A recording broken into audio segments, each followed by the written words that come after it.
Hey everyone, welcome back to another video. So in this video I'll be showing you the chili plants that I've been growing.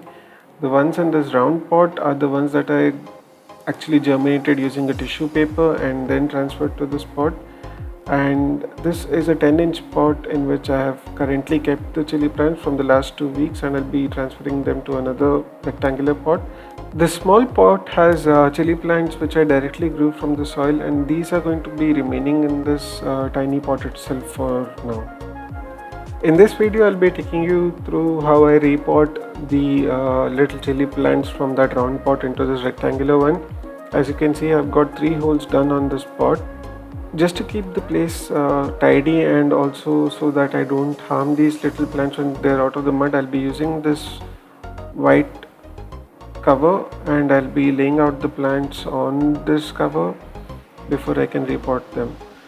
And just setting aside to show you how the rectangular pot is going to look as compared to the circular pot. Now ideally it would not be a good idea to repot such young plants since they are so small, but as you can see in the soil over here, these plants are being disturbed by some animal and being dug up every time, and because of that some plants have actually got damaged already, since this was kept at the back of the house in that circular pot just because there was more space there.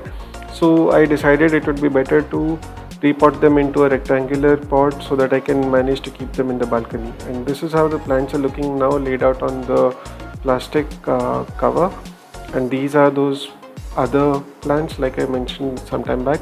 Right now what I'm doing is I'm just covering up the holes with some coconut fiber.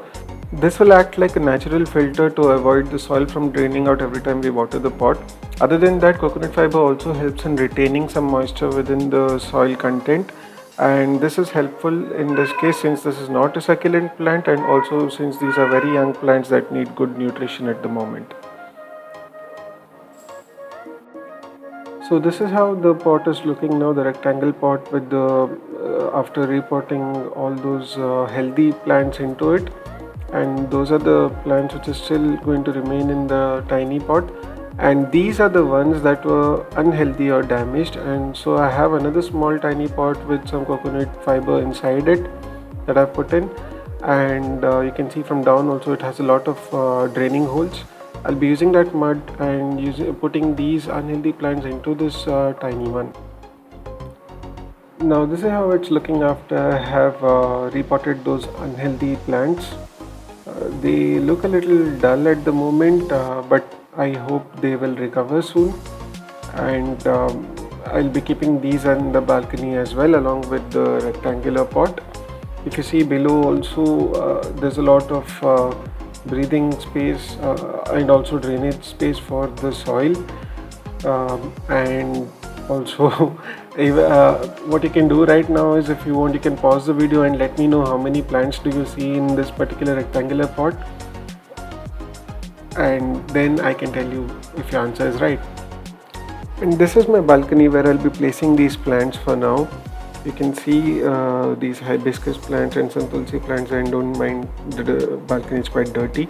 This section here, this is where I'll be placing the rectangular plant, and our African peach-faced lovebirds Mickey and Minnie will be the keepers who will be watching after these baby plants and also the rest of the plants that are here on the balcony. This is how it's looking now after I've kept the rectangular pot in the balcony along with the tiny little round pots as well. This is where the baby chili plants are going to be for a while, and a month later I'll be making another update video to show how the growth is. If you would also like to see the germination process via tissue or mud, let me know in the comments.